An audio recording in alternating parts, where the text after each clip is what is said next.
PSSI Jaya!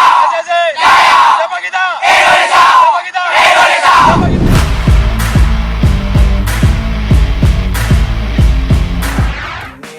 Fakri Husaini kena ulti Sintayong bikin timnas Indonesia sulit dikalahkan. Keberhasilan Sintayong membawa timnas Indonesia 2 kali mengalahkan Kurasaw dalam laga persahabatan FIFA Matchday periode September 2022 turut menyeret nama pelatih Persela Lamongan Fakri Husaini. Sebab pada hari yang sama Fakri Husaini dan Persela Lamongan justru gagal meraih kemenangan saat bertandang ke markas PSIM Yogyakarta, di mana anak asuh Fakri Husaini harus gigit jari karena kalah 0-1 lewat gol tunggal Christian Gonzalez. Kekalahan ini tentu saja menjadi salah satu perbincangan hangat di kalangan netizen. Sebab Fakri Husaini menjadi salah satu sosok pelatih yang gemar mempromosikan kredo local pride. Namun nyatanya timnas Indonesia yang diasuh oleh Sintayong sukses meraih 2 kali kemenangan atas Kurasaw yang secara peringkat jauh berada di atasnya. Kemenangan pertama diraih anak asuh Sintayong seusai membungkam Kurasaw dengan skor 3-2 di Stadion GBLA. Setelah itu skuad Merah Putih kembali berjaya pada pertemuan kedua lantaran mampu menggulung Kurasaw dengan skor 2-1 di Stadion Pekansari. Salah satu kritik yang dilayangkan kepada Fakri Husaini di tengah gegap gempita kemenangan timnas Indonesia atas Kurasaw ini dilayangkan oleh akun Twitter @the_redsindo. Orang ini berbicara tentang counter attack yang justru tim yang dia asuh kalah lewat counter attack sore tadi. Juga bicara tentang local pride saat Sintayong bisa membawa timnas Indonesia ke level yang baru dengan pemain naturalisasi. Have some same coach, tulis @the_redsindo. Sementara itu, kepiawaian Sintayong membawa Garuda terbang tinggi juga membuat pengamat sepak bola Vietnam Quang Huy menyebut Indonesia bakal sulit dikalahkan. Kosin membantu pesepak bolaan Indonesia menjadi lebih baik, lebih bertekad. Kini tim-tim Asia Tenggara bakal amat sulit untuk menang lawan Indonesia, kata Quang Huy seperti dilansir dari media Vietnam Can14.vn. Selain itu, dalam pandangannya skuad Garuda kini sudah punya sikap berbeda di bawah polesan Sintayong. Salah satu yang utama adalah soal kedisiplinan.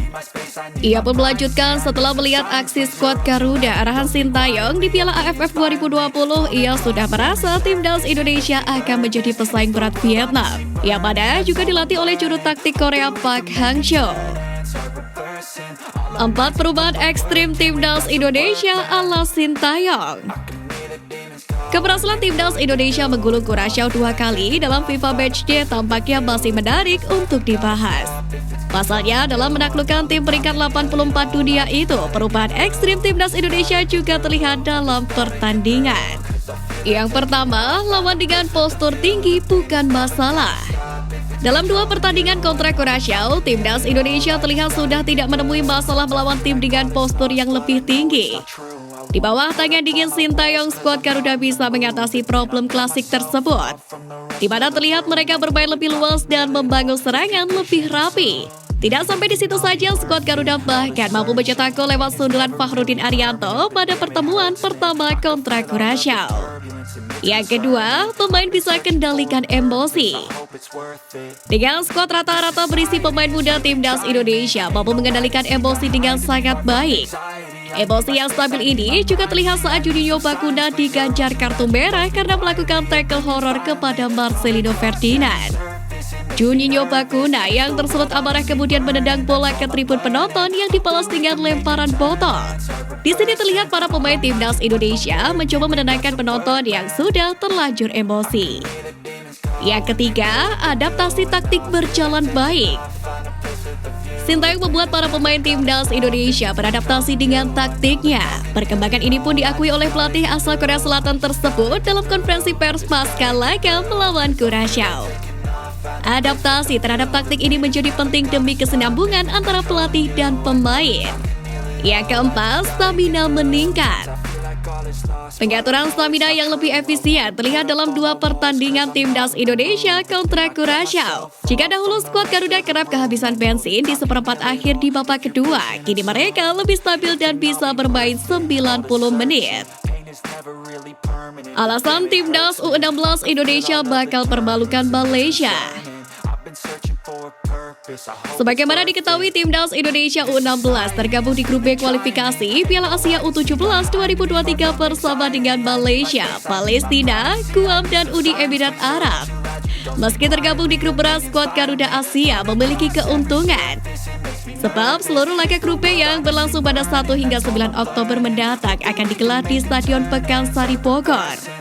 Sama seperti kualifikasi Piala Asia U20 2023, nantinya hanya juara dan 5 runner-up terbaik yang akan diizinkan untuk lolos ke putaran final. Karena itulah, penting bagi pasukan Bima Sakti menyapu bersih seluruh pertandingan dengan kemenangan. Dari 4 lawan Timnas Indonesia U16 di grup B, Malaysia praktis paling disorot.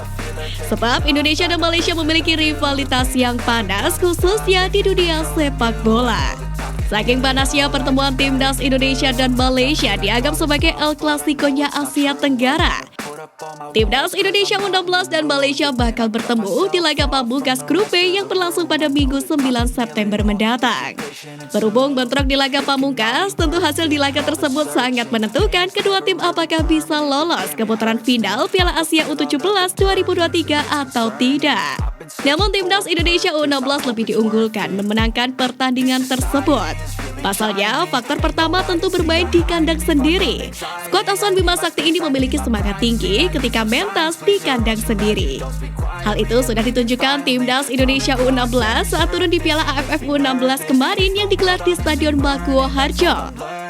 Bermain di kandang sendiri, skuad Garuda Asia keluar sebagai juara setelah menang 1-0 atas Vietnam. Faktor kedua tentunya kualitas pemain. Terlepas dari kekompakan tim, Timnas U16 memiliki kualitas individu yang sangat mumpuni. Selain Nabil Ashura dan Kaviatur Rizky yang dikenal tajam, ada juga sang kapten Muhammad Iqbal yang dikenal kukuh dalam menggalang pertahanan. Hal itu berbeda dengan Malaysia yang tidak memiliki pemain yang menonjol.